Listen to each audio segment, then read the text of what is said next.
والسلام على سيد المرسلين أما بعد فاعوذ بالله من الشيطان الرجيم بسم الله الرحمن الرحيم الصلاة والسلام عليك يا رسول الله وعلى آلك وأصحابك يا حبيب الله الصلاة والسلام عليك يا نبي الله وعلى آلك وأصحابك يا نور الله MashaAllah, my dear Islam brothers and viewers of Madani channel, welcome back to our beautiful silsila, Blessings of Sahaba and the Ahle Bayt. If it's the first time you've joined our silsila, inshallah azza wa jal, we've been talking about the beautiful seerat of the Sahaba Ikram, the Ahle Bayt. Who are the Ahle Bayt? And yesterday we were talking about the love between the Sahaba Ikram and the Ahle Bayt. Today, inshallah azza wa jal, another beautiful topic we brought for you today. Inshallah azza wa jal, we'll be discussing about the love of the Prophet sallallahu alaihi wasallam towards his grandsons, yani Hazrat Sayyidina Imam Hassan and Sayyidina Imam Hussein radiyallahu ta'ala anhu, and also the love the Sahaba Ikram had for Hasnain Karimain. Please stay with us during the silsila. Like I said yesterday, that if you have any relatives, any friends, give them a message, tell them that the silsila is live on air. And this is it's a family silsila, alhamdulillah azza wa jal, because we're talking about the Ahle Bayt of the Prophet sallallahu ta'ala alayhi wasallam. And as we were discussing the other day, not many people know the names of the Ahle Bayt. Not many people know what Ahle Bayt means. And this is a very, very important program, very important silsila for the whole family, especially for the parents and the children. So if you're sat at home and your children are playing about somewhere, bring them, make them sit in front of the TV. Inshallah azza wa jal, I guarantee you they will learn something, and inshallah azza wa jal, that love of the Ahle Bayt and the Sahaba and the Prophet sallallahu alaihi wasallam will inshallah azza wa jal be in their hearts. As usual, my dear Islam brothers and viewers of Madani channel, please be part of the silsila. You can see the number right at the bottom of the screen. Send us your voice messages on WhatsApp. Send us your text messages. MashaAllah, we have our MashaAllah Muballigh Naat Khan, Islamic brother, inshallah, who's in the studio. So if there's any kalams you wish to listen to, any Manqabats, then without any hesitation, pick up the phone, send us your text message. Inshallah azza wa jal, we'll try to include that in the silsila. But until now, until 10:30, please stay with us, and inshallah azza wa jal, we will try to bring you a beautiful silsila where we will learn as well. As usual, let's start with the beautiful recitation of the glorious Quran. Sallu ala الحبيب صلوا تعال على محمد وعلى آله وصحبه بارك وسلم. أعوذ بالله من الشيطان الرجيم. بسم الله الرحمن الرحيم.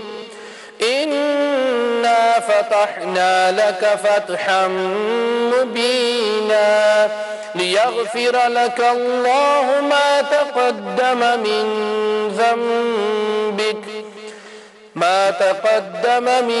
ذنبك وما تأخر ويتم نعمته عليك ويهديك صراطا مستقيما وينصرك الله نصرا عزيزا. هو الذي أنزل السكينة في قلوب المؤمنين ليزدادوا إيمانا مع إيمانهم ولله جنود السماوات والأرض وكان الله عليما حكيما.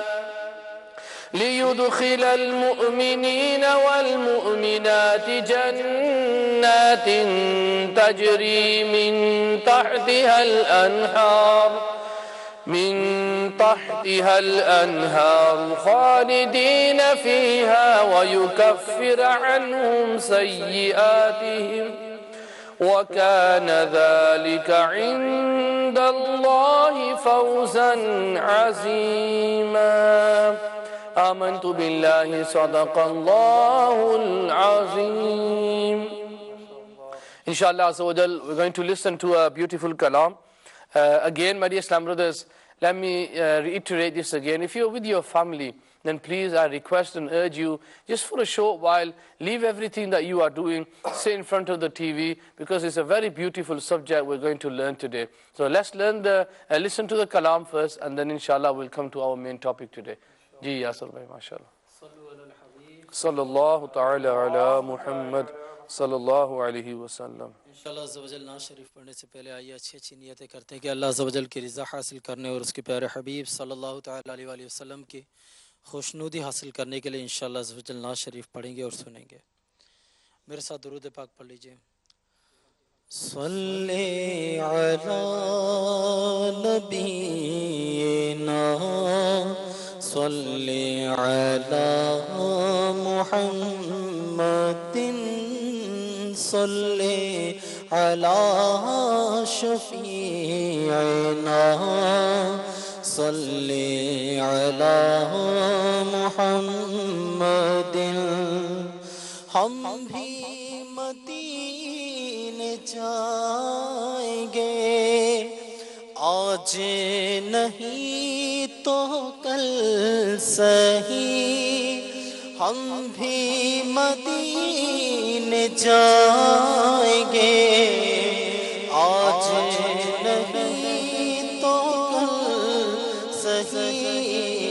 آقا ہمیں بلائیں گے آقا ہمیں بلائیں گے آج نہیں تو کل سہی. صلی علی نبینا صلی علی محمد.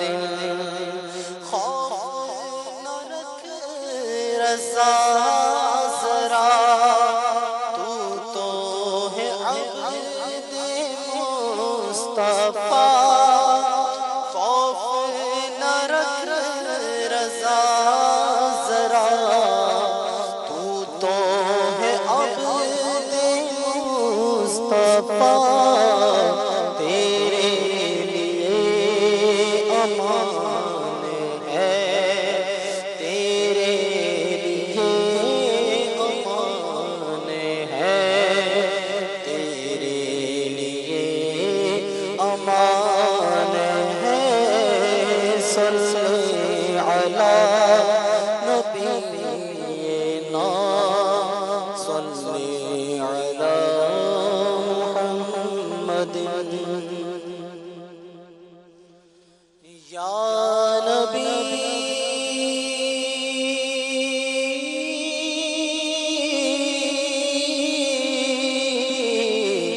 یا نبی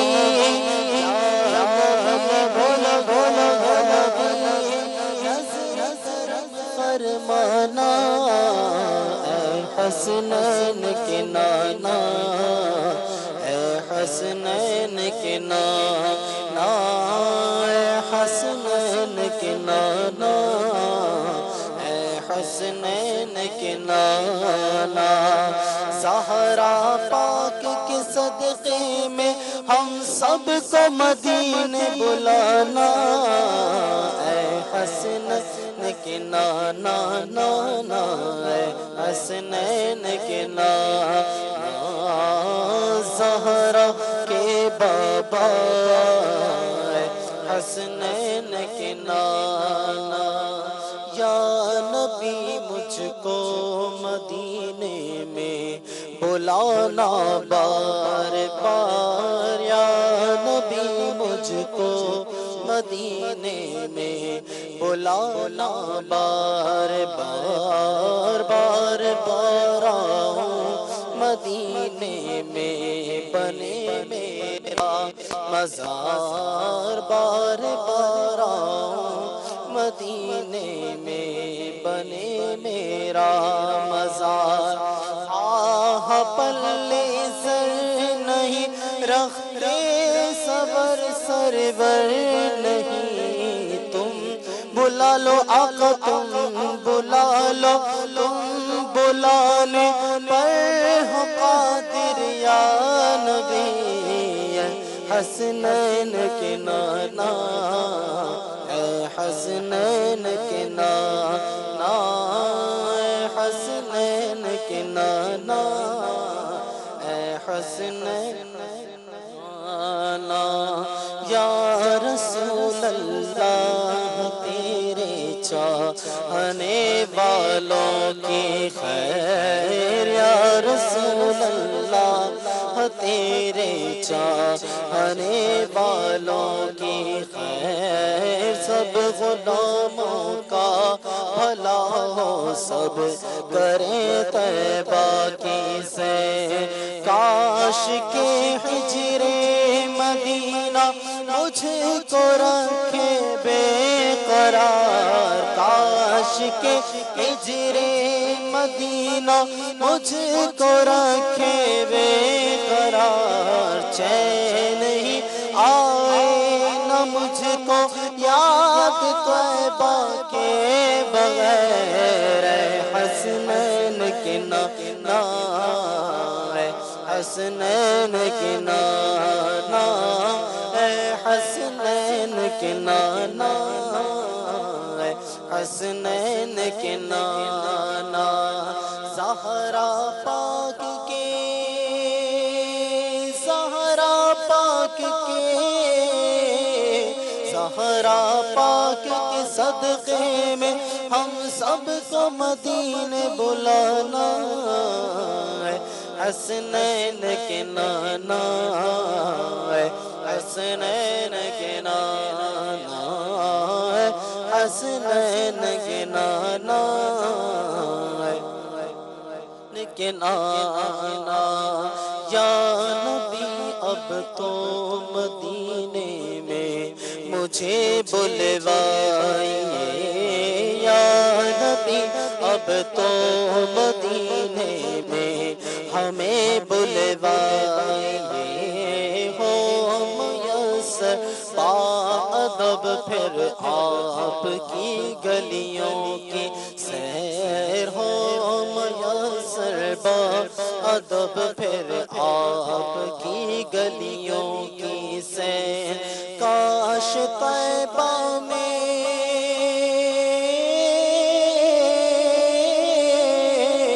کاش طیبہ میں شہادت کا عطا ہو جائے جان جلوائے محبوب میں انجام میرا ہو بخیر حسنین کے نانا حسنین کے نانا زہرا کے بابا اے حسنین کے نانا یا نبی بولو یا نبی سب کو مدینے بلانا اے حسنین کے نانا اے حسنین کے نانا صلوا channel. The Kalam, it says it all. Inshallah Azza wa Jal, we're going to be talking about Sayyiduna Hasanain Kareem radiyallahu ta'ala anhuma and the Prophet sallallahu alaihi wasallam. The Prophet sallallahu alaihi wasallam had a lot of love for his grandsons. Now here, because when we say the word grandsons, in English there is no other name for it, grandsons. In Urdu you say nawase or phir pote potiyan. So when we say grandsons, it means that the Prophet sallallahu alaihi wasallam's daughter Sayyida Fatima radiyallahu ta'ala anha, her sons we are going to be talking about. Just wanted to clarify that.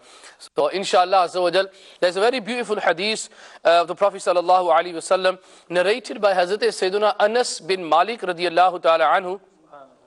He was asked that, which of the people of your family do you love the most? And the Prophet sallallahu alaihi wasallam, he replied, Al-Hasan and Hussein. And he used to say to Sayyida Fatima radiyallahu ta'ala anha that, call my two sons for me. And then when Hasan and Hussein radiyallahu ta'ala anhuma would come to the Prophet sallallahu alaihi wasallam, not only would the Prophet sallallahu alaihi wasallam kiss them, he would hug them and he would smell them as well. Because the Prophet sallallahu alaihi wasallam, he says that they are my flowers. So alhamdulillah, Shabazz bhai, mention the flowers. Inshallah, there's a share of Al-Hazrat, but before I mention the share, I'd like to mention a hadith. Dabbaik. Inshallah. It is a hadith narrated by Hazrat Ibn Umar radiallahu anhu, that the Prophet sallallahu alaihi wasallam said, "Inna al-Hasana wal Husayna huma rayhani min ad-dunya." Subhanallah. That indeed Hazrat Hassan and Hazrat Imam Hussain radiallahu anhuma, they are both my flowers of this dunya. Subhanallah. Subhanallah. Now, an individual, first to begin with, you can say every father loves his child. Beshak. Every father loves his child. And even if that child is bad, even then a father would not like for any harm to come to that child. Ji. This was not the father or the direct father of Imam Hassan or Imam Hussain. This was the grandfather of Imam Hassan and Imam Hussain. And the amount of love the Prophet ﷺ showed them is unimaginable. But it's not restricted to the Prophet ﷺ. This is the beautiful thing about it. MashaAllah. Hazrat Jibreel alayhi salam, the love he showed to them. Subhanallah. But again, it's not restricted to Hazrat Jibreel alayhi salam. Allah subhanahu wa ta'ala himself shows love to Imam Hassan and Imam Hussain. How inshallah we'll learn today. But coming to that, people like different things. Ji.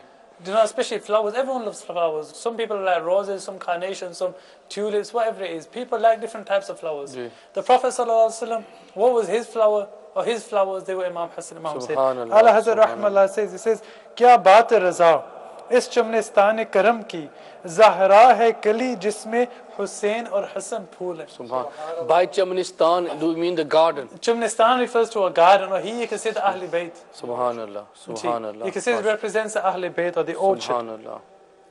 Zahra, one thing it refers to as Fatima to Zahra radiallahu ta'ala anha. That was her name. Another thing, Zahra also means flower. MashaAllah. So Zahra hai kali, that she is the stem. Or the, you know, before the flower blossoms, that's what's known as kali in Urdu. And Imam Hassan and Imam Hussain are the flowers themselves. Subhanallah, Subhanallah. Ji, Harun bhai, mashallah, so a very beautiful topic. And even that, you know, when you mention the names of Sayyidina Imam Hassan and Hussain, it brings a smile to your beautiful lips, mashallah. Ji, labbaik. I'll start off with a very beautiful hadith. The Rasul sallallahu alayhi wa sallam said, "Teach three things to your children." Now this is very, very important, and I want the viewers of Madani channel to listen to this very carefully and to try and remember it. Teach three things to your children.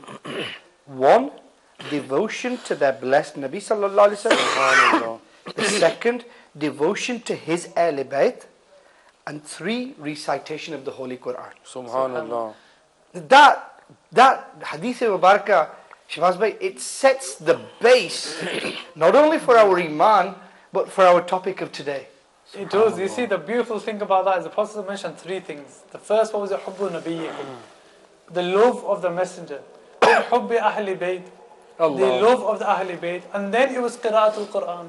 And then the recitation of the Quran. Three things. But before the Quran, what came? The Ahle Bayt. Before the Ahle Bayt, what came? The love of the Prophet sallallahu alaihi wasallam. Subhanallah. So in essence, it is the love of the Prophet sallallahu alaihi wasallam which everybody requires. Just to analyze that, Shahbaz Bhai, Hafsab, it's very important to stand back and look at the bigger picture. Anything that is remotely associated with Rasulullah sallallahu alaihi wasallam, the Ashikari Rasul, the devotees of Rasulullah sallallahu alaihi wasallam, love that thing. Alhamdulillah. So, jis cheez ko Aka sallallahu alaihi wasallam nisbat hota hai, anything that is remotely connected to Rasulullah sallallahu alaihi wasallam, that becomes the star of our eyes. Then you move on. Those things that Aka sallallahu alaihi wasallam expressed their opinion, I like this. Those who love Nabi Kareem sallallahu alaihi wasallam love those things. So that's kind of starting stage by stage.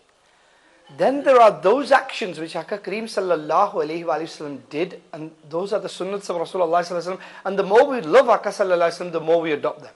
So that's another category. And there are many, the ulama ikram have written, but I'm just going to name a couple more. Then there is, for example, anything associated with Medina Sharif. Medina Pak, dust of Medina is shifa as well. And this is the famous hadith of Mubarakah which we've mentioned before, where Aka sallallahu alayhi wa sallam is travelling back and the wind is blowing and the blessed companions are covering their mouth, and Aka sallallahu alayhi wa sallam says, don't do that, even the dust of Medina is shifa. Subhanallah. So those who love the dust of Medina, to the extent that Amir al-Sunnah says that we should love even the dogs in the streets of Medina. Subhanallah. This is the Ashkan Rasul. Now that's a different category. Then we get onto those things that love Nabi Kareem sallallahu alaihi wasallam, and we love them for the sake that they love Aka Kareem sallallahu alaihi wasallam. So these are things like Mount Uhud. Aka sallallahu alaihi wasallam said, it loves me and I love it. So we love Mount Uhud. Why? Because it loves Nabi Kareem sallallahu alaihi wasallam. There's another category. So we're gradually increasing. Now, at the moment, I'm talking about everything that is connected to Nabi Kareem sallallahu alaihi wasallam, that loves Nabi Kareem sallallahu alaihi wasallam, so we love it. Now, what about that thing that Aka Kareem sallallahu alayhi wa sallam says, I love? I love more than everything else. Subhanallah. And Aka sallallahu alayhi wa sallam, in the time that they spent, they expressed time and time again love. There was only 7 mentioned about Imam Hassan al-Anhu when the Prophet left this world for the eternal world, that he was 7 years of age. And Imam Hussein anhu, that he was 6 years of age. But in that time, how many hadith Mubarakah are there where Aka sallallahu alayhi wa sallam said, I love them. These are my 2 flowers. I think the question is which book, because whilst I was doing Ta'ala, I was thinking which book does it not mention Allah. Imam Hussein, Imam Hussein. Honestly. Now, just following that through, you know the different categories of ishq and muhabbat, and if there's anything that you have to love, if you follow that through, then the Husainain Karimain are the 2 hastis that Aka sallallahu alayhi wa sallam not only proclaimed his love for, sallallahu alayhi wa sallam, but also showed his love in that Aka sallallahu alayhi wa sallam used to play with them, used to smell them, to the extent that he said, these are my flowers. Saying that the Prophet sallallahu alayhi wa sallam says that I am from them and they are from me. So that just shows you that, even the different bodies, but the Prophet ﷺ, he says that I am from them and they are from me. And if you look at, whenever you mention the name of the Prophet ﷺ, whenever the topic of love, it's a huge topic, and especially that we know that the Prophet ﷺ loved his ummatis, he loved his companions. But when it comes to his Ahle Bayt, there's so many riwayats of the Prophet ﷺ, even to an extent that even in ibadat, you are worshipping Allah Azza wa Jalla. Very famous waqiyah where the Prophet ﷺ is in sajda, and Hazrat Sayyidina Imam Hussein radiyallahu ta'ala anhu, he climbs on top of the Prophet ﷺ, and out of love and devotion for him, the Prophet ﷺ, he extends his sajda. Why? Because he doesn't want him to be hurt. SubhanAllah, we hear that quite famously, but it doesn't stop there, is the beautiful thing about it. SubhanAllah. Today, within that same hadith, it continues, subhanAllah, honestly, that whenever the Prophet was being sajda, Imam Hassan or Imam Hussein, they would come along, they would climb onto the Prophet's back. SubhanAllah. One companion, this hadith sharif is mentioned by Hazrat Shaddad radiyallahu anhu, and he says that whilst we were in sajda, we began to get worried because the sajda was prolonged so much, it was so long. He says, so I raised my head and I saw that Hazrat Hassan radiyallahu anhu was on the back. And then we put it back down. And then he says, after the namaz, the rest of the companions asked the Prophet ﷺ, that Ya Rasulullah, why was it so long? And the Prophet explained that because of Imam Hussein radhiyallahu anhu. But he says, that wasn't only to the time, that it would happen regularly. But not only that, he says, whilst the Prophet ﷺ would be in ruku too, he would also come. He would try to climb on the back, he couldn't try to he would go off with his legs. Subhanallah. The Prophet would open just the legs, imagine all that happening, and subhanallah. And being behind love, the extent of love that Nabi Kareem sallallahu alayhi wa sallam had for these princes was amazing. And this is what is important to understand when we talk about the love of the Ahle Bayt. In the Ahle Bayt of Rasulullah sallallahu alayhi wa sallam, from what I have seen, and Shabazz Bhai, you are the learned scholar, you will correct me, but I have not seen so many hadith mubarakah in relation to the love of any particular member of the family of Rasulullah sallallahu alaihi wasallam that you see in relation to Hazrat Imam Hassan, Hazrat Imam Hussain radhiyallahu anhu. Harumi, a very important hadith pak that the Prophet sallallahu alaihi wasallam, he loved Sayyidina Imam Hussain radhiyallahu anhu so much, that he even was, he sacrificed his own son for him. Hazrat Sayyidina Ibrahim radiyallahu ta'ala anhu, when Jibreel alayhi salatu wasalam came and he says, O Prophet of Allah, choose one of them. And the Prophet sallallahu alaihi wasallam, he chose Hazrat Imam Hussein. So for someone to... Subhanallah, this gives a reason. He said that once the Prophet was walking, on the one shoulder they had Imam Hussein radiyallahu anhu. On the other shoulder there was Hazrat Ibrahim radiyallahu anhu. This Hazrat Ibrahim, by the way, was the son of the Prophet. The Prophet had 3, or according to some 4 sons: Hazrat Qasim, Hazrat Ibrahim, and Hazrat Tahir radiyallahu anhu. So this was Ibrahim, referring to the son, his own direct son, the son of the Prophet. The one he had, on the one shoulder he had Hazrat Imam Hussein, the other shoulder he had Hazrat Ibrahim radiyallahu anhu. Jibreel alayhi salam comes to the Prophet. He says that, Ya Rasulullah, Allah subhanahu wa ta'ala wants one back. Allah. The Prophet sallallahu alaihi wasallam said, he said, if you had to take Hussein, then I would become destroyed. I would become. If you take Ibrahim, I would become sad. No, Hussein, I would become unhappy. Hazrat Fatima radhiyallahu anha would become unhappy. Hazrat Ali al-Murtada radhiyallahu anha would become really saddened. If you had to take Ibrahim, it would only affect me. They said, take Ibrahim. Allah. And then Hazrat Ibrahim radhiyallahu anhu passed away soon after. Allah. You know the extent of the love you can gather from this beautiful hadith Mubarakah, and it's narrated again by the great Hazrat Umar Farooq radhiyallahu anhu. And he says that I saw Sayyidina Imam Hassan and Sayyidina Imam Hussein sitting on the blessed shoulders of Rasulullah sallallahu alaihi wasallam. Subhanallah. And Hazrat Umar Farooq radhiyallahu anhu says, how wonderful, how blessed both of you are that you are riding on the shoulders of the best of creation sallallahu alaihi wasallam. So he sees that these Shahzadeh, these princes are riding on the shoulders of Rasulullah sallallahu alaihi wasallam. You know, you've got a line of people waiting to kiss the Nalani Pak of Rasulullah sallallahu alaihi wasallam. And the shoulders are they're riding on, the blessed shoulders. And he says, look, you know how blessed you are. And the best of creation sallallahu alaihi wasallam says, he says, how good of a ride you are on. Allahu Akbar. He says, what a beautiful ride. Yeah. What a beautiful ride. How wonderful is the ride that you are on. And Akka sallallahu alayhi wa sallam replies, now, to put this into context, honestly, you have to think about it. That you see the ride, but look at the riders. That's what the Prophet says, subhanallah. He says, how beautiful of the rider. How supreme. You know, there's a beautiful hadith where the Prophet sallallahu alayhi wa sallam, he's in Masjid al-Nabawi Sharif, and you know, sometimes you got to picture this. Yeah, he's in Masjid al-Nabawi Sharif, and this Prophet sallallahu alaihi wasallam is sat on the Mimbar Sharif, and he's giving a lecture, khutbah to the Sahaba Ikram, and then he sees Hazrat Sayyidina Imam Hassan and Hussein radiyallahu ta'ala anhu, they walk in the masjid and they fall down. So they're only little babies, they come and they fall. And the Prophet sallallahu alaihi wasallam, he came off the Mimbar, he took the blessed sons, and then he sat on the Mimbar and he says to the Sahaba Ikram that I could not bear patiently anymore until I interrupted my talk and I picked them up. Allah. He goes, I couldn't see them falling down, so therefore I have interrupted my talk and I picked them up, and now I'm going to start my talk again. So that is subhanallah. You know, the Prophet sallallahu alaihi wasallam is teaching the Sahaba Ikram, but here, you know, the love of Hazrat Imam Hassan and Hussein radhiyallahu ta'ala anhu was so great that the Prophet sallallahu alaihi wasallam, he left the Sahaba Ikram and he attended them. The thing to understand, Hafsab, is this: that the love that Nabi Kareem sallallahu alaihi wasallam had for the Hasnain Kariman, Hazrat Imam Hassan, Hazrat Imam Hussain radhiyallahu ta'ala anhu, wasn't just limited to the love of a grandfather for his grandchildren, his nawase. It was further than that, because there is a beautiful hadith in Mubarakah in Sunan ibn Majah that Akka sallallahu alaihi wasallam said, whoever loves both of them, referring to Hasnain Kariman, loves me, and whoever dislikes them dislikes me. So Nabi Kareem sallallahu alaihi wasallam is relating the love of these princes to the love of Nabi Kareem sallallahu alaihi wasallam. Subhanallah. Because you know, as we've heard in the Quran, قُلْ إِن كُنْتُمْ تُحِبُّونَ اللَّهَ فَاتَّبِعُونِي يُحْبِبْكُمُ اللَّهُ. Then if you love Allah, then you follow me.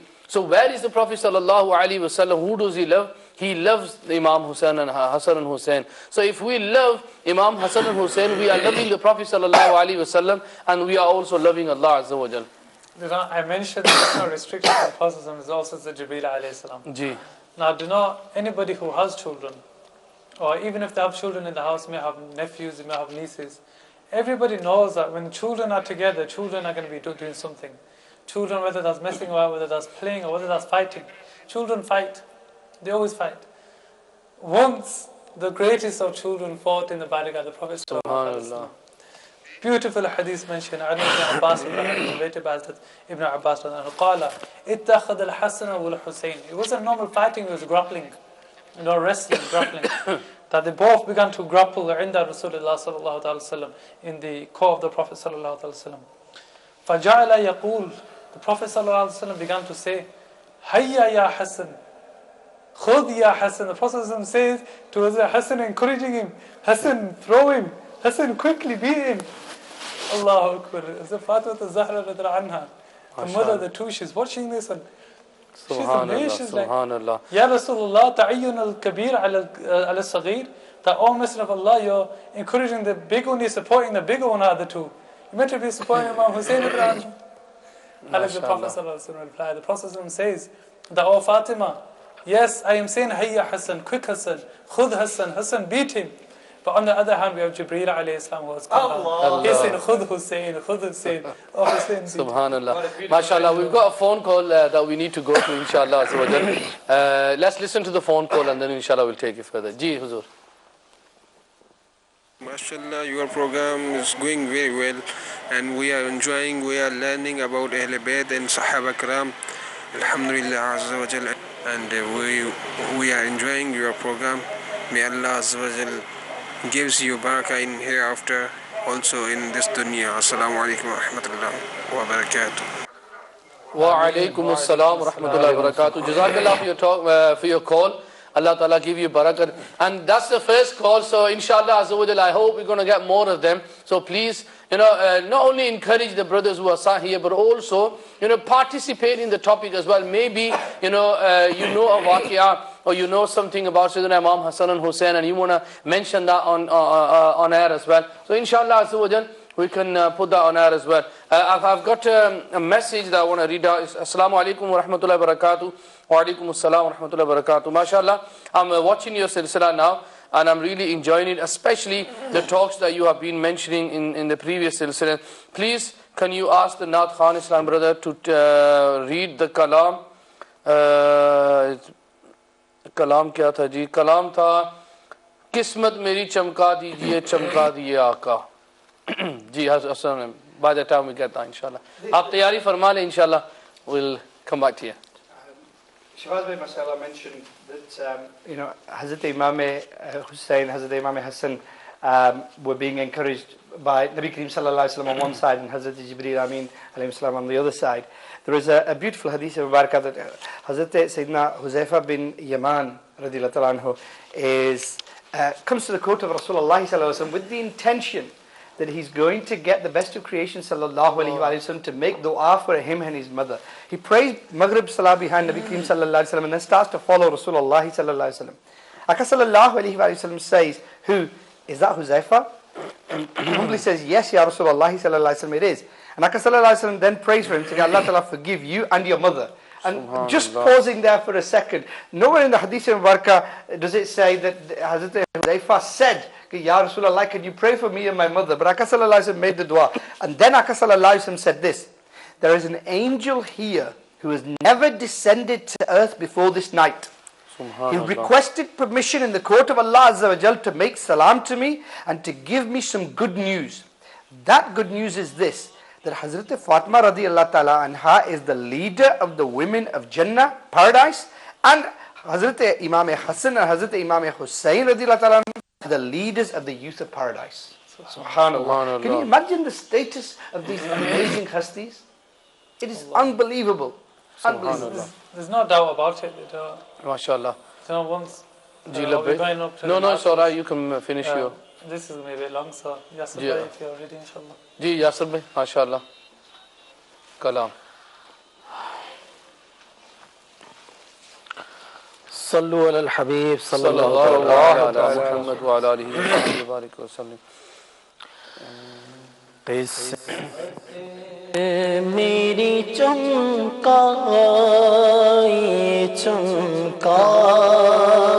ये आका आका किस्मत मेरी चमकाई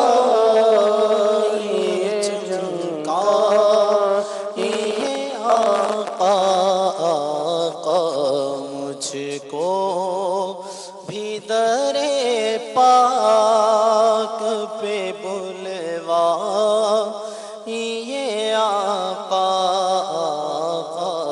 مجھ کو بھی در پاک پہ بلوا یہ آقا قسمت میری چمکا یہ آقا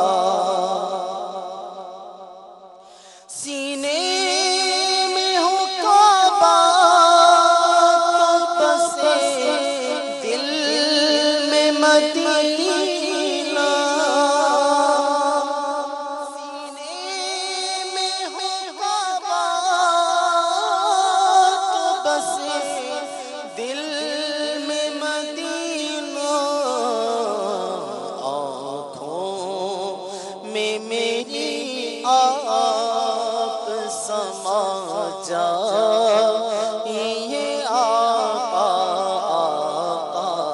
آنکھوں میں میری آپ سما جائیے آقا قسمت میری چمکا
شفاعت میری فرما یہ آقا للہ شفاعت میری فرما یہ آقا مجھ کو بھی در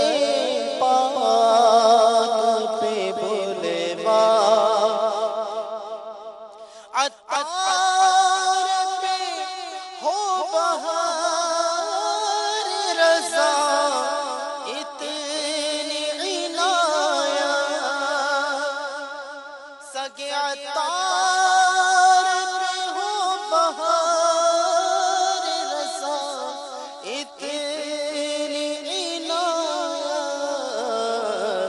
वीरानाए दिल आके बसा जाइए आका आका वीरानाए दिल आके बसा जाइए आका आका किस्मत मेरी चमकाइए चमकाइए आका मुझको भी दरे पाक पे बुलवाइए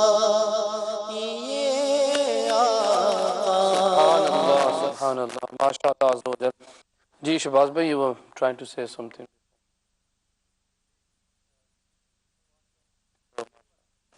Famous, really famous. I think all of you heard it. In fact, I've actually heard it from Hafsab as well. MashaAllah. He does it beautifully. It's mentioned about Imam Hassan, Imam Hussein radiallahu anhuma. Again, as children, when they're young, they compete, or they. Once Imam Hassan, Imam Hussein, they were both writing on some sort of, I don't know what they used to write in them days, but whatever they used to use, and they were writing. And both of them, they would compete, one saying, mine's better than yours, the other one's mine better than yours. Okay, then let's go see what my father says about it. Subhanallah. So they both go to Hazrat Ali ibn Abi Talib radiallahu ta'ala anhu. Hazrat Ali radiallahu anhu, they come to him and he says, "Oh father, whose writing is better?" He said, "Mine." Is it Hussein's? Whose writing is better?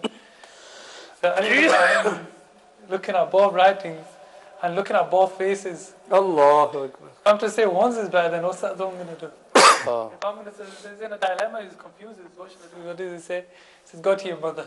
Allah, Allahu They Akbar. both go to, as they mentioned, the Sayyida of the women of Jannah. Subhanallah. They go to Hazrat Fatima al-Zahra radiallahu anha. Hazrat Fatima al-Zahra says, what's up? And they say, look, we went to a father. Our father says, come to you. Whose writing is better than mine? Is his? Her mother, again, she's thinking, he's put you on me, but what can I say? She says, okay, go to your grandfather, he'll tell you. Oh, yeah. So then they went to the greatest of mankind, sallallahu ta'ala.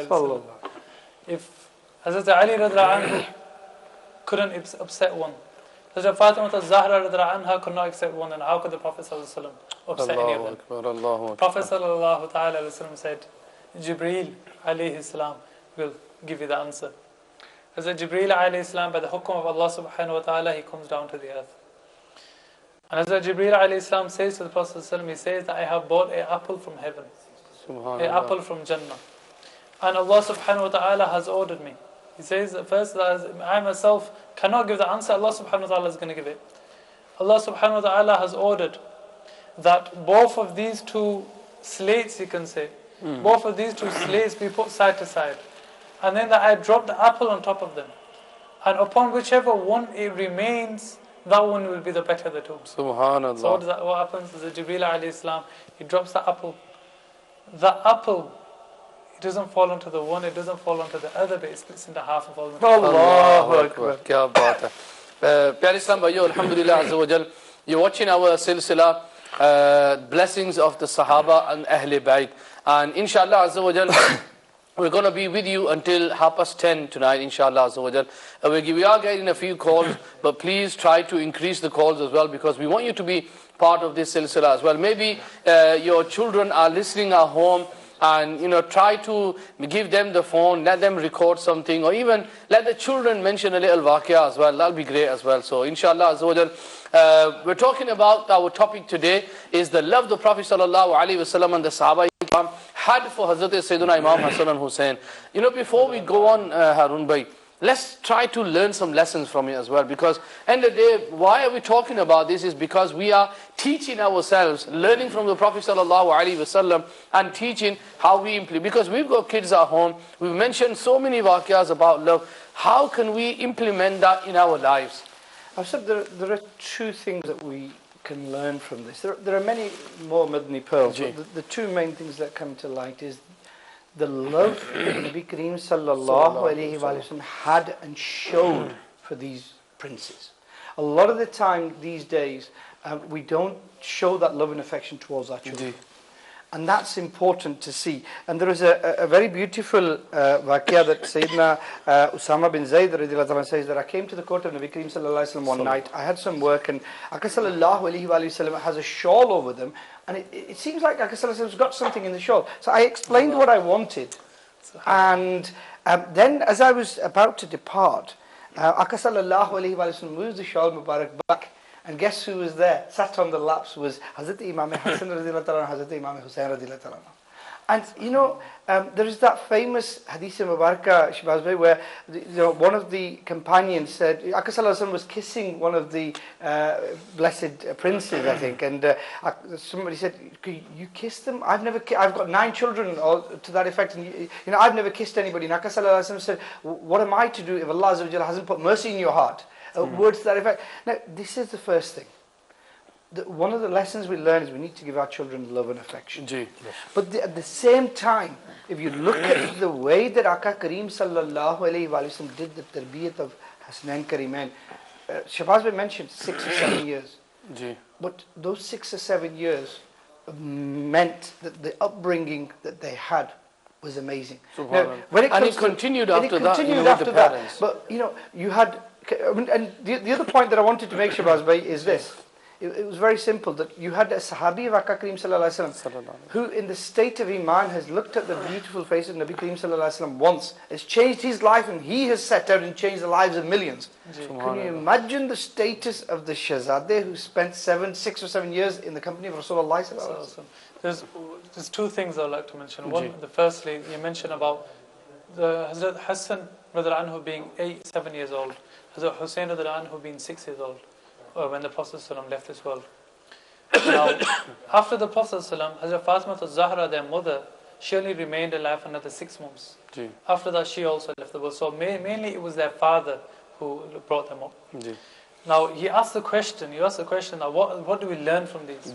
I'll say also 2 very important things. The first is, yes, show love and affection to your children. You need to. If you're not going to spend time with them, somebody else is. If you're not going to spend time with them, somebody else is, and who is going to be the other person? Is he going to show them that same love that a father can show? Is he going to, try to embed those same characteristics, those same etiquettes, those ones of respect, of honoring other people the way the father can? No, he's not. First thing. Secondly is, yes, show love and affection to your children, but keep it within the folds of Islam. Subhanallah. You see, nowadays people think that, we never got this, so our children should get it. Or we should do this. Yes, that's loving our children. We love our children, we take them to the cinemas. We love our children, we let them do this, ma'azallah. We let them watch movies that you made. Beautiful point. No, within the folds of Islam. The Prophet ﷺ loved Imam Hassan, Imam Hussain the way nobody else can. Subhanallah. This is what you must understand. But the Prophet ﷺ, what did he say? That sadaqah is najais for the family of the Prophet ﷺ. That they cannot take zakat. Once, when there was a pile of zakat, khujur, Hazrat Imam Hussain came and placed one in his mouth. What did the Prophet ﷺ say? He didn't say, he's a bacha, chalo, theek hai. What did he do? He said, kakh, irni. He says, he goes and says to him that take this out of your mouth, throw it out. No, he doesn't just leave us, that he takes it out of the mouth of Imam Hussain. This is the problem with, Shahbaz puts on very important thing. One thing that, for example, nowadays, we say to them, go khaira, it's our children there, let them do whatever they want, they're only kids. But that's where they start learning from. And the last waqia that we mentioned was about the apple falling on both of the slates. Now the thing is, how do we react to that kind of a situation? For example, we've got kids and they come to us and they say, whose is better and who isn't better. Sometimes, we might shout to our children, your writing is not better than him. Why? Because you're not spending time. You waste your time. We start shouting at them in front of the other brothers and sisters, and what happens is that other child, if he feels alone and he doesn't have that bond with the father or the mother, and then what happens? They're going to find friends outside. Now, once they get the friends outside, or they go online, that's where the tabai begins. And then we say that, وہ کہتے ہیں نا کہ پتہ نہیں بچے کو گالی سکھایا کس نے. You do that every day at home. You swear at, you mentioned one yesterday, that parents will swear at home, and then they say, who taught our children to swear? Nowadays parents swear their own children. I've heard that myself as well, astaghfirullah. It's just, I've said the important thing is this, that our children, Imam Ghazali rahmatullahi alayhi says, they're like a blank sheet of paper. And you can write whatever you want. Now, if you think, and a lot of parents have this, and this is very important to understand this, a lot of walidain think, I want my child to be pious. I want my child to be namazi. I want my child not to lie. I don't want my child to backbite. I want him to have a clean heart. And I want to teach him that. And I want to teach him that with my tongue. But unfortunately, what the scholars of Deen write is you cannot teach that child with your tongue. You can only teach him through your actions. If in your house, when it's namaz time, and that child is growing up, he's 5, 6, 7, 8, 9. When it comes to time for namaz, everybody's doing wuzu, everybody's laying promise down, everything. That child will grow up thinking, this is the most important and fundamental obligation of deen. So when he goes to the madrasa, and when he gets to 10 and 11, the Imam Sahib says, on the day of judgment, the first question is going to be in relation to salah. He will understand why my household changes. This is the important thing. If somebody backbites, you were saying about, doing justice between brothers and sisters. What we do, unfortunately, Hafiz Sahib, and it's perhaps not the topic for today, I'm just going to slightly kind of mention it to Isharatan. Okay, when one of the children comes to us and says, okay, my brother has done such and such, he might not have done it. What we do is we do not investigate. Hum utke na do char laga di. So we'll give him a slap. He did that, you came crying, I've slapped him. What has he learned? He's learned that I've lied. His brother's got into trouble. What has he learned? He's learned that he's lied and got away with it. I told the truth and I got hit, So, but next time I'm going to do the same. And gradually, what do we encourage? We encourage lying, backbiting, everything else. Now, you might be asking, okay, what is he supposed to do? Well, aram se, sabr se kaam le. Check out, theek hai, investigate. Ask him, what exactly happened? You explain yourself. And then, don't just react. Do the saza that's going to work. You are grounded, you can't come out of your room, you can't do this, you can't play this. Some sort of saza that's going to affect him. A slap around the face doesn't work. No. Especially nowadays it doesn't work. It's not allowed in Islam. Sallallahu alayhi wa sallam, I think the hadith of Warqa is don't even slap an animal on the face. Not even an animal, never mind the face of a human, even an animal is not allowed to be hurt in the face. It's only do not a snake, because the only way a snake can be killed is by hitting it on the head. Other than that, you're not allowed to hit nobody on the face, anything like that. Allah. It's not allowed in Islam. But what do? So how do you kill a snake then if you don't hit it on the head? No, that's why it's allowed. Oh, it's allowed, okay, theek hai. It's allowed. Aur dua karo sab sahi na ira sangi. Ji. Come, I was going to say now, subhanallah. Sallu ala al-habib. Sallallahu ta'ala ala Muhammad. Another thing, Harun bhai, when, like you said, we're talking about tarbiyat now. We've learned what the Prophet sallallahu ta'ala alayhi wasallam, used to be dealing with the Hasanain Kareemain as well, and other children as well. Another thing that we see today is that parents, they think that by feeding them, by clothing them, by taking them here, there and everywhere, they're doing their rights. Fulfill their duties. That is not the case. You have to, what about masjid? That is your first right, bring them to the masjid. Like you said, that if the father comes to the masjid, brings his children, inshallah, when they are baligh, they'll know that, look, our dad used to take us to the masjid, so that's where we belong, we need to go to the masjid. I just remembered, he spoke about implementing those things themselves in order to instill it within the children's, their minds. Now, what parents do is they say, don't lie.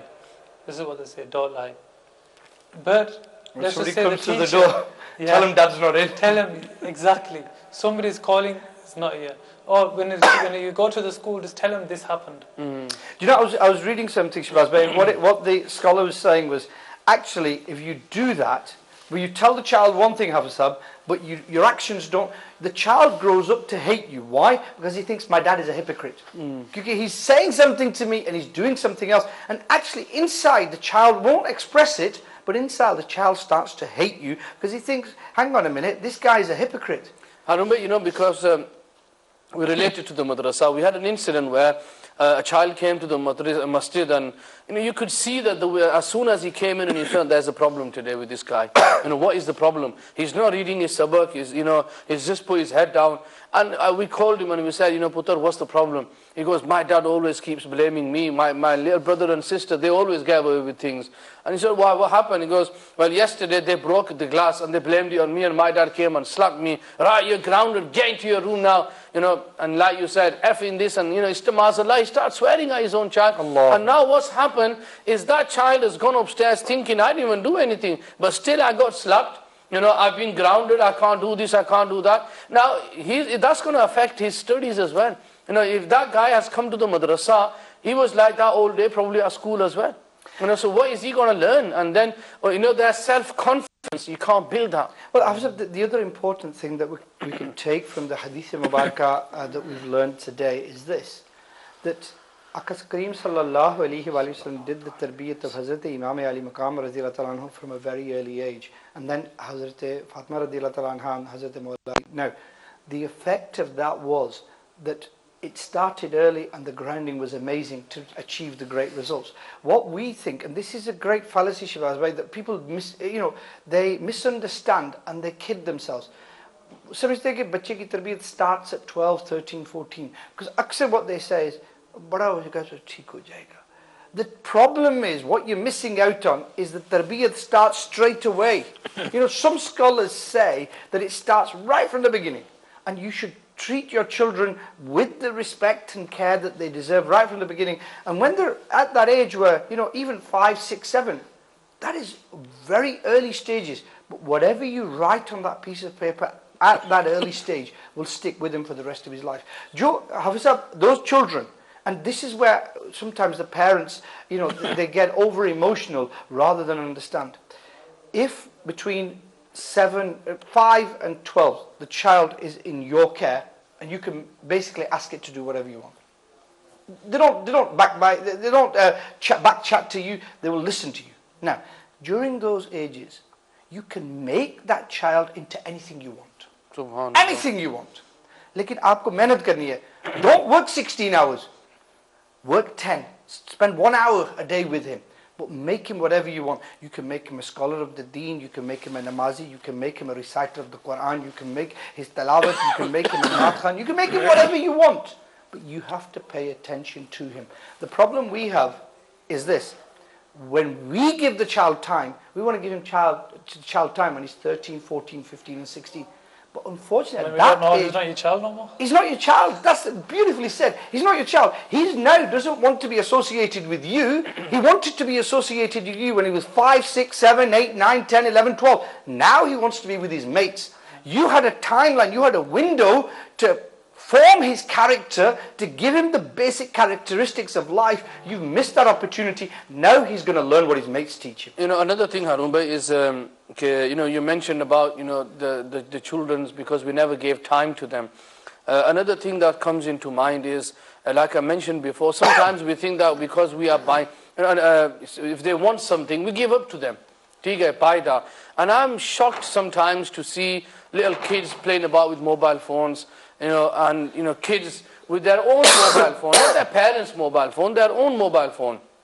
And all they're doing is just playing games. So now what you are doing, you're giving your child to someone, you're giving them up to the games, you're giving them up to the TV, and then what happens is now you get kindergartens, because mom and dad are going to work in the morning, and they leave their child 9 o'clock in the kindergarten, they'll come back at 4, all day long, their kids, even the nappies are being changed by them, they've been fed. So what are these kids, how are they going to grow up?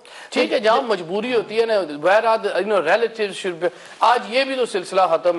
Relatives are not even taking children. You see, the tarbiyat is important. Two hadith. Let's take a call. Sorry, keep remember, inshallah, we'll take a call and then we'll come straight back, inshallah. Sallu الحبيب sallallahu Muhammad sallallahu. My name is Mahnoor Kausar Attari from Dewsbury, and we are all alhamdulillah watching this silsila and gaining knowledge. And I would like to request for this naat, Aap ki nisbat Aina Nai Hussain. Jazakallah khaira. Assalamu alaikum wa rahmatullahi wa barakatuh. MashaAllah, MashaAllah. So they can Madani Munne, Madani Munia are watching. So inshallah azza wa jal, someone might, have we got another call? Okay, please give another call then. MashaAllah Azawajal, I'm watching this beautiful silsila, the blessing of Sahaba and Ahle Bayt. It's a very informative program. May Allah give you bless so many. I have a request with Naat Khan Islamic brother. Please can you recite this Manqabat? Aya na hoga is tarah rango shabab reet par. Jazakumullahu khaira. We did that last night. MashaAllah. Jazakallah khaira. Wa alaikum assalam wa rahmatullah. We've had that kalam yesterday, but inshallah, do you another one? Take, mashallah. So we've had that kalam yesterday, inshallah. We'll keep on reciting them, repeating them again. But alhamdulillah azza wa jal, this silsila is for the whole family. Just imagine, I do understand that kids are going to go to school in the morning, so some of them might be asleep, but those who have a habit of sleeping late, then alhamdulillah azza wa jal, please try to make them sit and watch this silsila as long as possible. It starts at 8:30, and that's the reason why we started at 8:30, because they'll be back from madrasa, they'll have eaten their roti, and then they'll be waiting for the silsila to come. Eagerly they'll be waiting, when the silsila going to come on. Now the silsila is on, let them watch it for a while, and then inshallah azza wa jal, whatever time, their bedtime is, I'm not going to say to you, let them watch it until 10:30. Hafsa, we were talking about tarbiyat and the upbringing of the children, and you can see the amazing and beautiful upbringing of Hazrat Imam Hassan radiallahu anhu, Hazrat Imam Hussain radiallahu anhu. You'll remember the famous waqia. Now, what you've got to remember is, if you put it into context, Shabazz bhai, these are the princes of Rasulullah sallallahu alaihi wasallam. The Sahaba Ikram, are around them, and they give them so much respect and honor, and so they've grown up in that environment. But the upbringing was very important, because they didn't get spoiled. So you remember the famous waqia where the Sahabi sallallahu alaihi wasallam was doing wudu. And the Hasnain Karimain wanted to kind of correct it. But look at the hikmat and wisdom, and where did they get that from? The upbringing that they had. And they didn't say, you are a Sahabi of Rasulullah sallallahu alaihi wasallam and you can't even do wuzu. Look, we're children, we'll show you. No.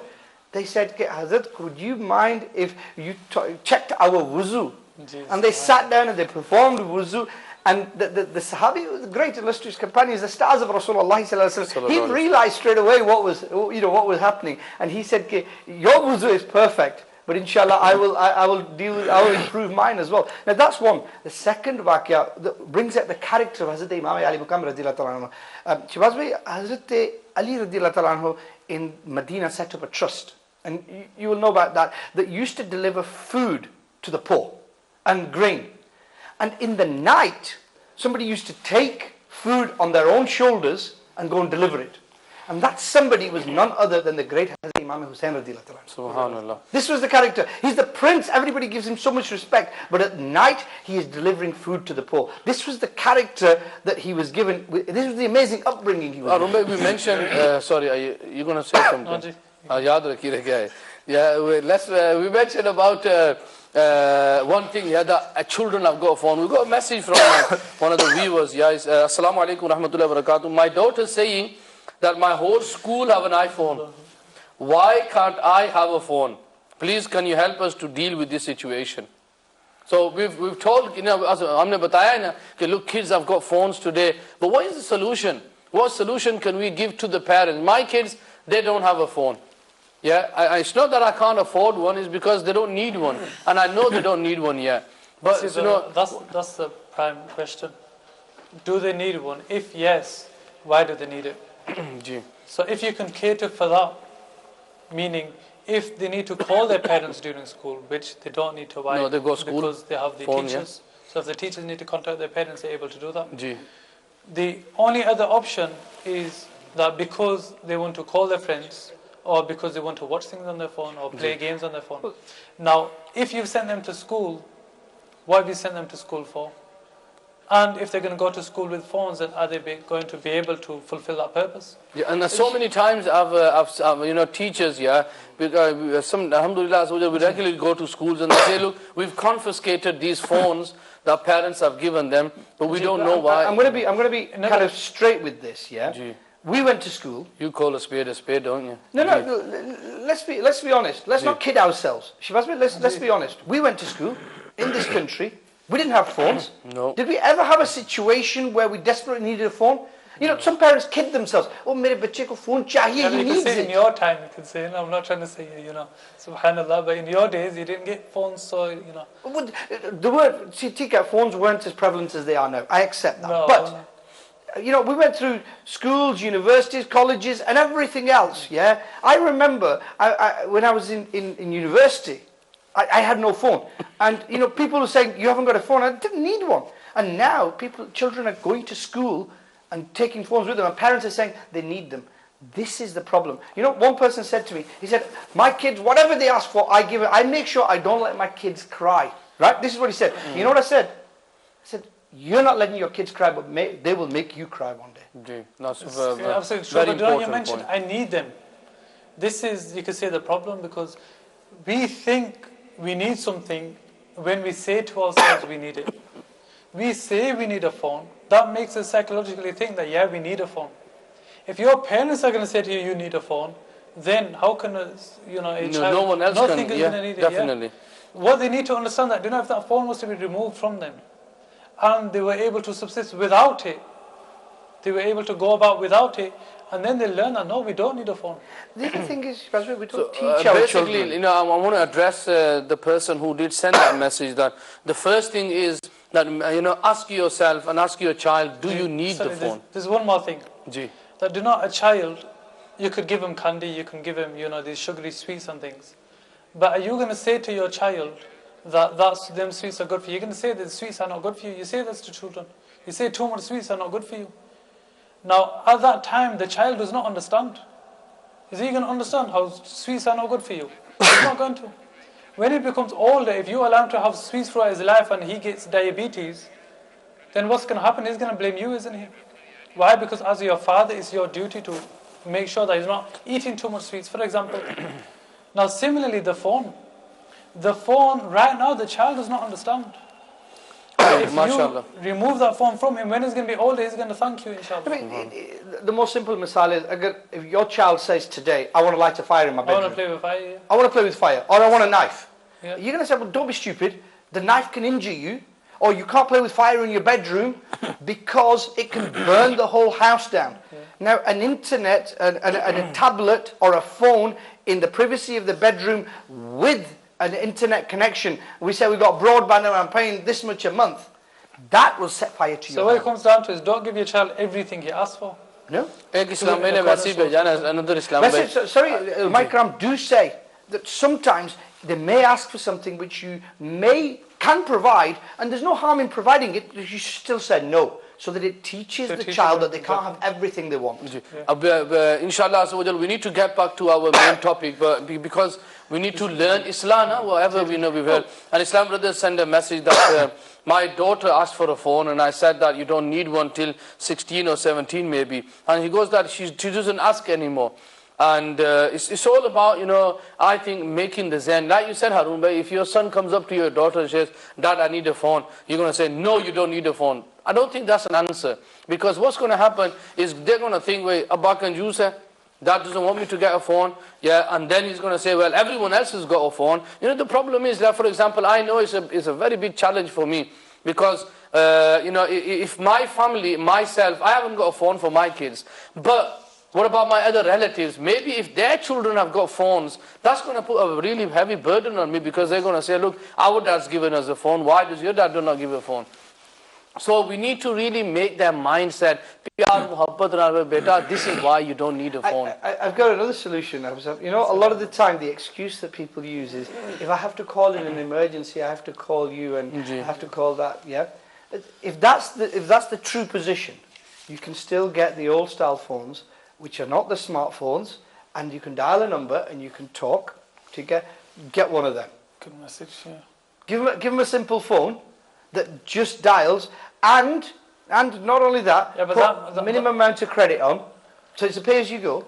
No, but that may make things, you know, difficult in other ways. For example, he may be humiliated or embarrassed in front of other friends. Well, don't take it then. Don't take it then. Don't take it then. And you know, there's the old saying, you know, you're not having it. And when they start moaning, tough, this is it. These are the rules. You know, Shabazz Bey, we often say this, and you know, Hafiz and I, when we're doing Beyonds, that when it comes to things that we don't want our children to have, we're always forceful. when it comes to these sorts of things, why do we go so soft all of a sudden? Just be forceful. Say you're not having it. You're living under my roof. You know, when it comes to everything else, yeah, if a pin drops at home, hum pura ghar se par utha lete, you know what I mean? But when the child doesn't pray salah, we say, oh, it doesn't matter, you know. That's the problem. You know, Nigrani Shura Haji Imran Attari Barakatullah says a very beautiful thing. What he says is this. He says, you know, when a child is disobedient to Allah and His beloved Habib sallallahu alaihi wasallam, we never raise an eyebrow. Like in the day the child is disobedient to us, we will start shouting and screaming. Why? When he was disobedient to Allah and His beloved Habib sallallahu alaihi wasallam, if we had at that point stopped him and said, no, we are going to act in accordance with the Quran and Sunnah, and this is what Allah and His beloved Habib sallallahu alaihi wasallam want us to do, we would have been fine. He wouldn't have got to the stage of disrespecting you. You ignored him then. You ignored the rights of Allah and His Habib sallallahu alaihi wasallam. Now the child doesn't want to know your rights. You're trying to teach him parents' rights. It doesn't work that way. MashaAllah, my dear Islam brothers and viewers of Madani channel. Ji. I was saying, trying to merge the two topics together. Ji. Yeah, one parenting. The second, Imam Hassan, Imam Hussein. Subhanallah. Alhamdulillah. And he also mentioned the paper, and you can write whatever you wish. The first thing we write is the name of the child. Ji.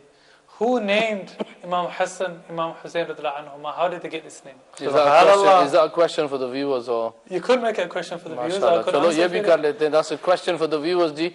If you know the answer, text is your name. So remember that we need to tell them the answer later on. Subhanallah, I would like to mention a hadith. I won't give the answer. There's actually a waqia as well, but I'm not going to mention it. Let's go to Kalam.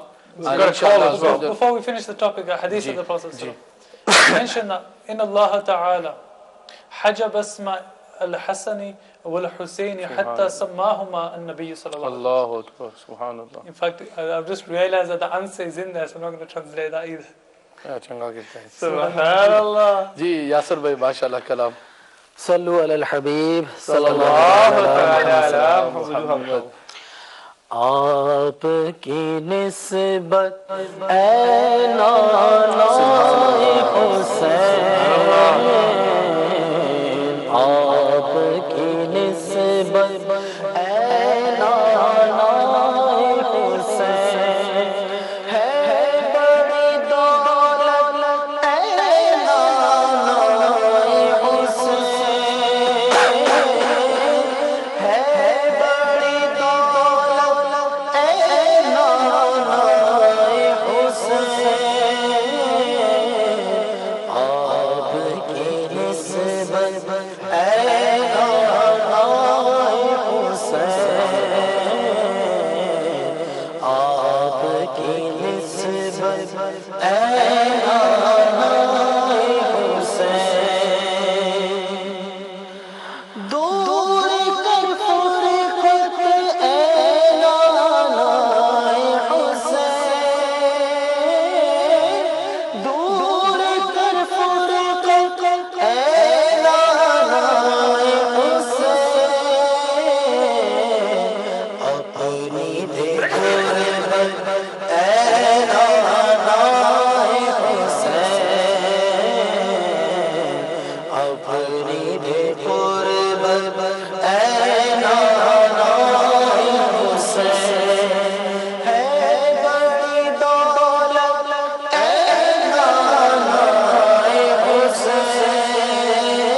ایک نعت کی چند فرمائش کی تھی. جی وہ کر لیتے ہیں. آیا نہ ہوگا اس طرح رنگ و شباب ریت پر فاطمہ کے تھے سارے گلاب ریت پر جانے بطول کے سوا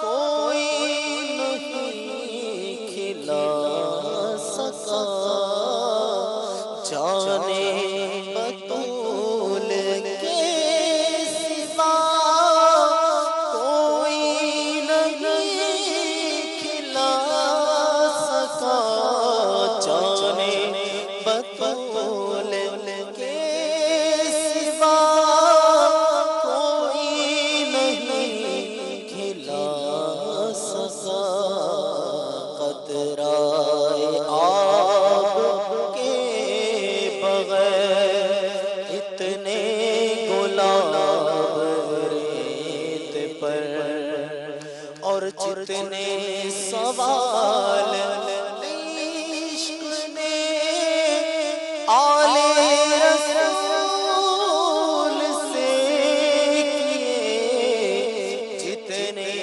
سوال عشق نے آلے رسول سے کیے ایک کے بعد ایک دیے سارے جواب ریت پر گلشن فاطمہ کے تھے سارے گلاب ریت پر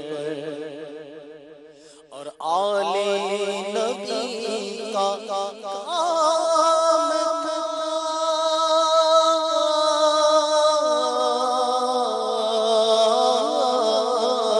آل نبی کا کام تھا آل نبی کر گئے آل نبی کا کام آل نبی کر گئے کوئی نہ لکھ سکا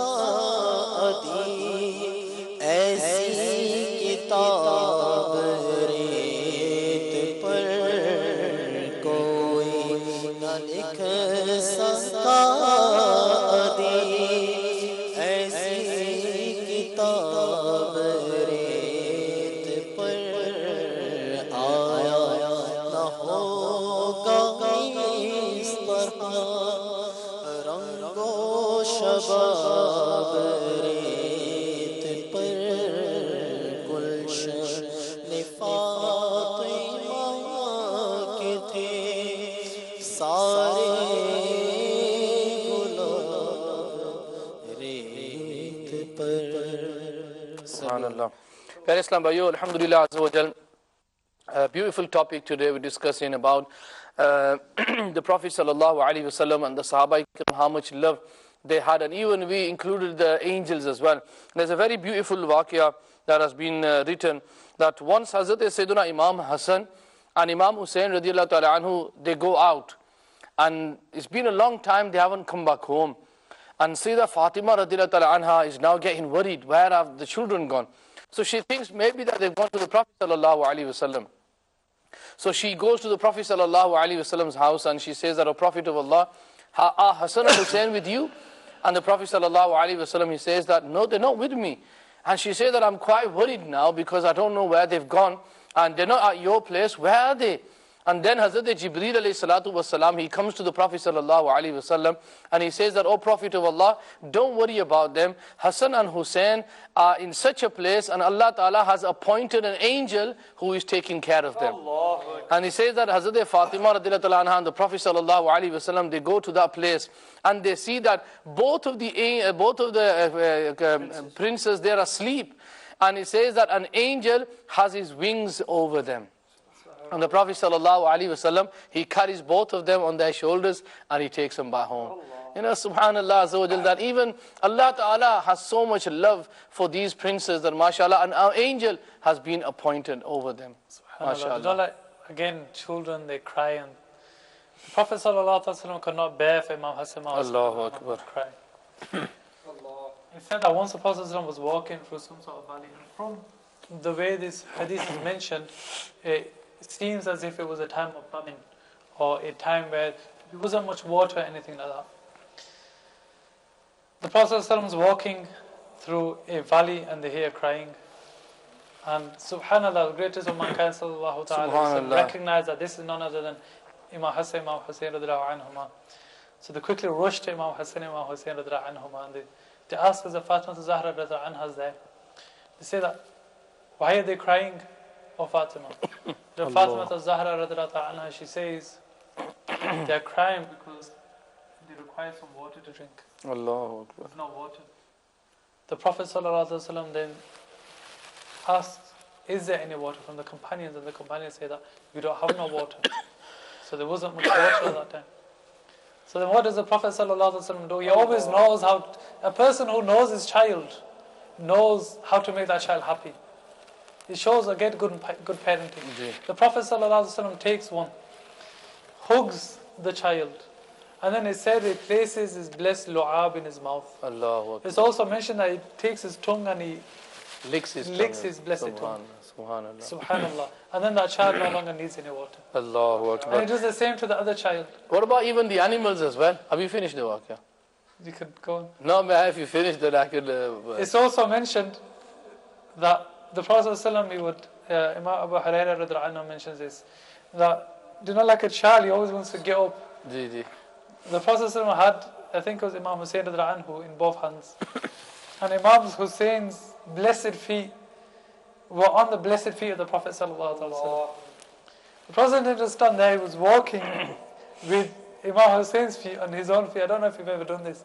Subhanallah, imagine how happy the child must be. Subhanallah. He doesn't stop there, he says that, oh Hussein, climb up. Imam Hussein with his feet, he walks up the Prophet ﷺ. Subhanallah. Until his feet are on the blessed chest of the Prophet ﷺ. And then again he places his lu'ab in his mouth. And Allah Hazrat mentions a beautiful shade. He says, Shahid khari lu'ab zabani nabi. Chashni gair azmat pe lakhun salam. Subhanallah. What about that waqia when Hazrat Sayyiduna Imam Hassan radiallahu ta'ala anhu is with the Prophet sallallahu alaihi wasallam in the masjid, and a little baby deer, walks in, and the Prophet sallallahu ta'ala alaihi wasallam, he takes that baby deer and he gives it to Imam Hassan radiallahu ta'ala anhu. So he goes home with his baby deer, and his brother Imam Hussein radiallahu ta'ala anhu is at home, and he goes, where did you bring that from? And he goes, oh, granddad gave it to me in the masjid. And he's there running towards the masjid that he wants a baby deer as well. And at that instance, as he was about to cry, the Prophet ﷺ has been informed that there's a deer with a little baby outside. And the Prophet ﷺ, he goes outside and he sees that deer and he says, why have you come? And the deer, he says that, O Prophet of Allah, my child came to the masjid and you gave to Imam Hassan as a gift. But Ya Rasulullah, now Hussein wants a baby deer and he's about to cry. And I have been commanded that go and present your child to Imam Hussein. And she goes that I brought my other baby so that you can present it to him as well. And this deer says that I heard a voice from the ghaib saying, quickly go to the Prophet ﷺ and give your son, there was two. She said that I had two children. One, it was recently captured. How did you know it was a son? So I'll take my words back. I think it's mentioned in the masculine form in Arabic. Subhanallah. Don't worry, we'll gang up on him. Right, you're going to stay quiet for the next few minutes. Allahu Akbar. So he says that one of my children was captured, and this is the only child I have left. And I heard a noise in the grave saying, quickly go give it to Imam Hussein. So then I quickly came to you. Subhanallah, subhanallah. Look at the love and affection that Akka sallallahu alayhi wa sallam gave to Hazrat Imam Hassan and Hazrat Imam Hussain radiyallahu anhu. There's another beautiful thing we learn from this is that the Prophet ﷺ was first gifted this, and then he saw that Hazrat Hassan radiyallahu anhu did not ask for it. Hazrat Hassan radiyallahu anhu he was given that. Yeah, but he was first playing with it.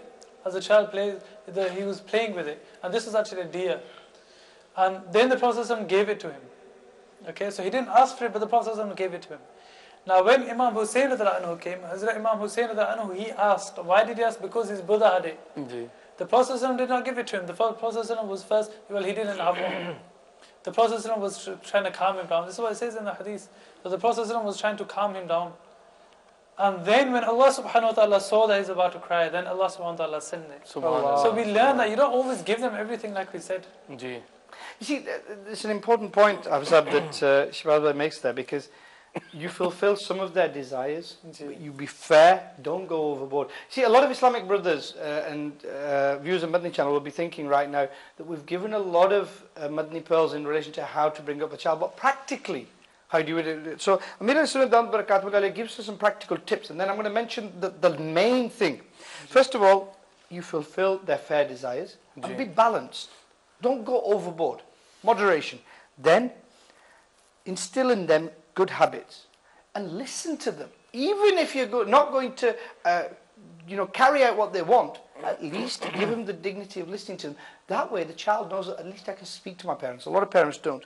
Then you should give them gifts, which is the hadith of Barakah that you got. Give them gifts and make sure that the Almighty right, that it is a reward for the good things they do. For example, what is written is this: if they offer their salah, if they read their Quran regularly, if they act upon good Madani etiquettes, then give him a gift. So the child associates, as he's growing up, a good deed with a gift, with reward. And it has an amazing effect on the child, because he knows, if I did wrong, I will be talked to in a stringent manner, I will have consequences. But look, when I do good, I get a reward. And it comes back to the old concepts of, reading salah and getting the bag of sugar under the masala, that sort of Islamic thinking. Then it goes on. If the child does make a mistake, to not stay calm. What we do is we react, and the child then doesn't understand what's happened. Give him understanding. Explain to him what's going on. We often start shouting and screaming. They don't know what's going on. A 4-year-old breaks a glass here, and there's no benefit in you screaming and shouting at him. It doesn't work. It's not going to bring the glass back, is it? It's not going to bring the glass back, and you're trying to get your own frustration out. You don't get what. Be calm. Explain to the child, and as he grows up, he will have more respect for you. And then keep in mind, this point of shouting is really important, because you get parents shouting, and you'll also have the child having anger problems. No, in our language they call chamchutar. What's going to happen? I'm not sure about that one, but for example, we call it chamchutar. You hit him, you shout at him.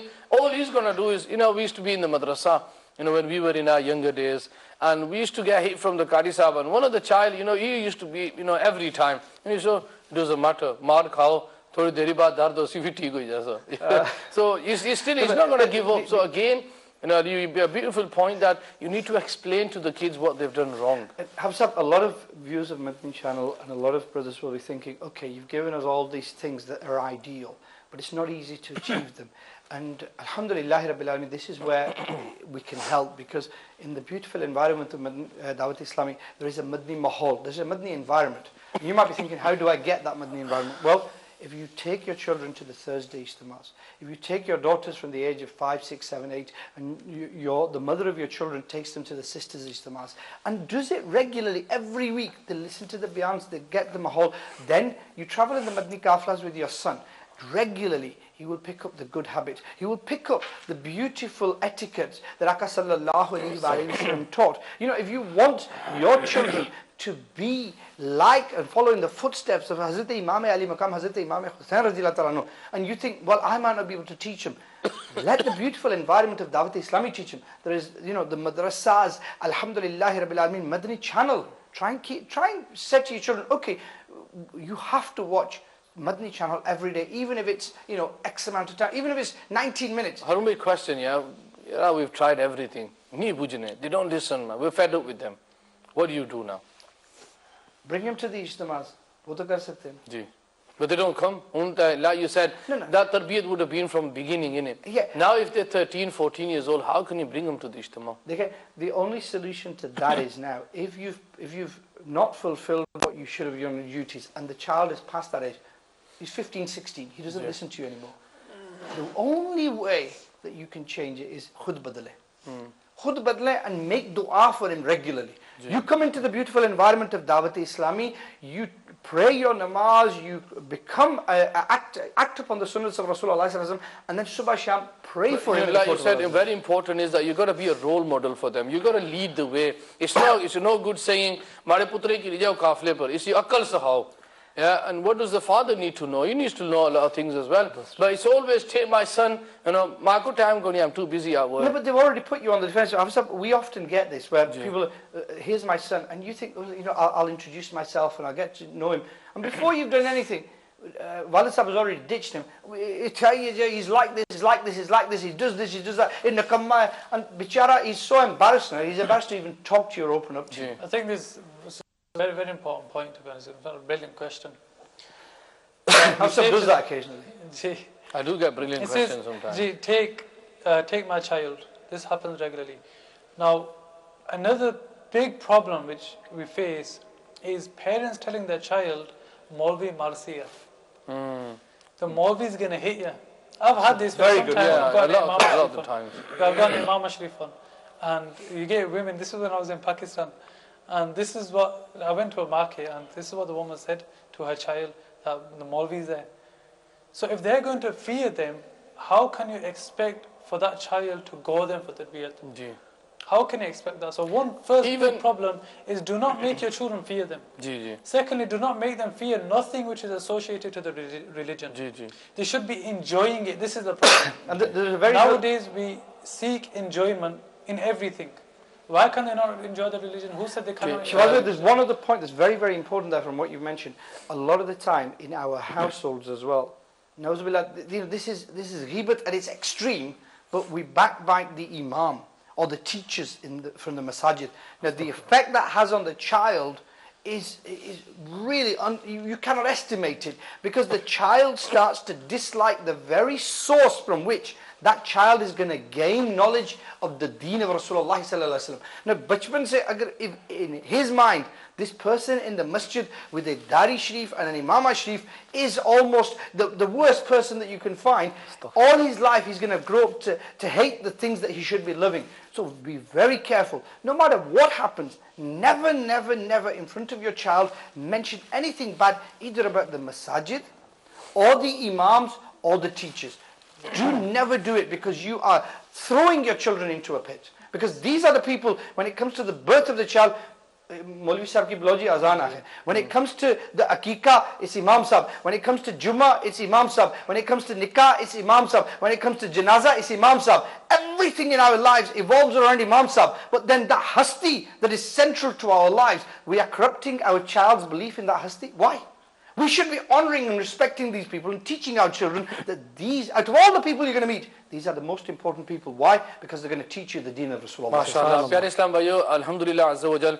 I've had, mashallah, some text messages coming through that mashallah, you're enjoying this silsila. And to be honest, any answers? No, I totally forgot about the answers. But no answers yet, no answers yet. But inshallah, and this is why we have this silsila, is so that as a family we can learn. So please, if you tuned in late, then tomorrow the silsila is going to start 8:30 till 9:30. But we promised someone yesterday that we're going to do a Manqabat as well. So Yasir bhai, if you can go towards the Manqabat. We've got 3.5 minutes. صلوا على الحبيب صلى الله تعالى على محمد. लेता हूँ इसलिए मैं तो नाम दिया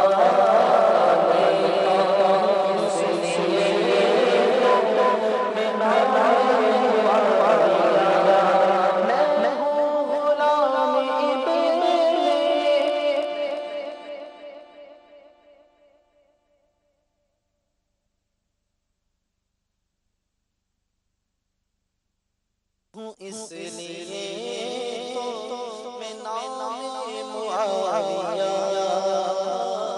لیتا ہوں، اس لیے تو میں نام معاویہ ہاتھوں میں ان کے ہاتھ نہ دیتے کبھی حسن، ہاتھوں میں ان کے ہاتھ نہ دیتے کبھی حسن، ہاتھوں میں ان کے ہاتھ نہ دیتے کبھی حسن، ایک بھی نہ ٹھیک ہوتا، ایک بھی نہ ٹھیک ہوتا جو کام معاویہ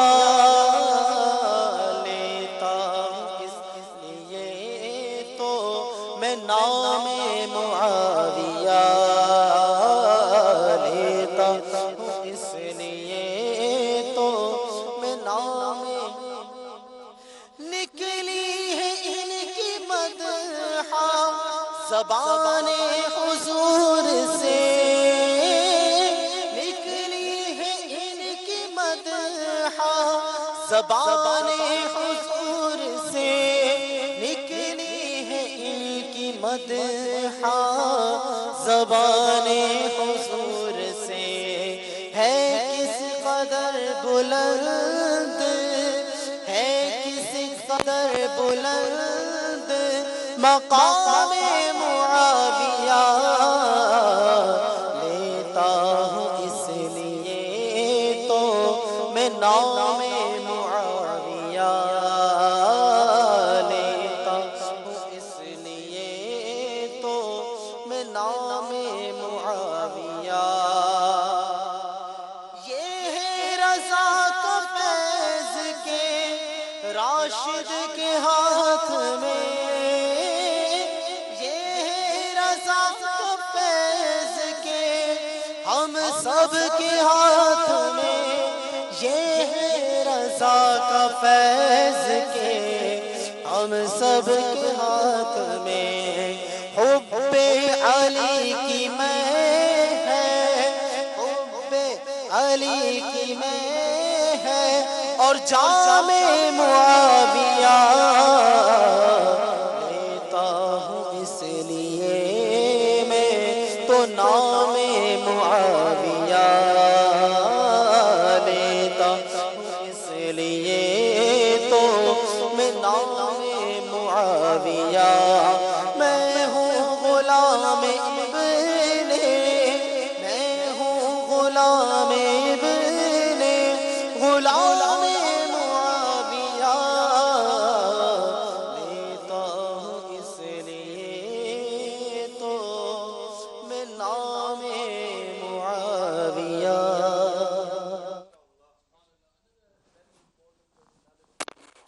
In Islam, Hazrat Sayyidina Amir Muawiyah radiallahu ta'ala anhu.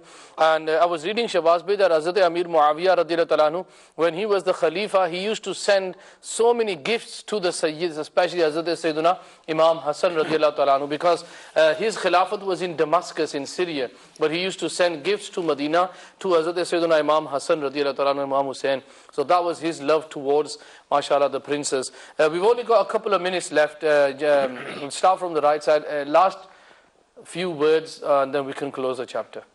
I think, Hafsab, what we've discussed today, alhamdulillah rabbil alameen, is that Nabi Kareem sallallahu alayhi wa alihi wasallam had so much love for Hazrat Imam Hassan, Hazrat Imam Hussain radiallahu ta'ala, and it is from the various hadith mubarakah, it's quite clear that we should have that love. And one of the ways of increasing our love for Hazrat Imam Ali Muqam, Hazrat Imam Hussain, Hazrat Imam Hassan radiallahu ta'ala, is to learn about their beautiful lives and how every moment of their lives was for the deen of Rasulullah sallallahu alaihi wasallam, and their upbringing, and to try and copy that. It's simple, easy enough to say, we love the Ahle Bayt. But one of the things we need to do is follow in their footsteps and follow the sunnahs of Rasulullah sallallahu alaihi wasallam, and that we need to implement when bringing up our children as well. MashaAllah. Any last words? I think if there's one thing you want to take away, is spend more time with your children. Subhanallah. Get to know your children before it's too late and you don't know them no more. MashaAllah. Last beautiful advices from both of you, Islam brothers. Allah Ta'ala reward you.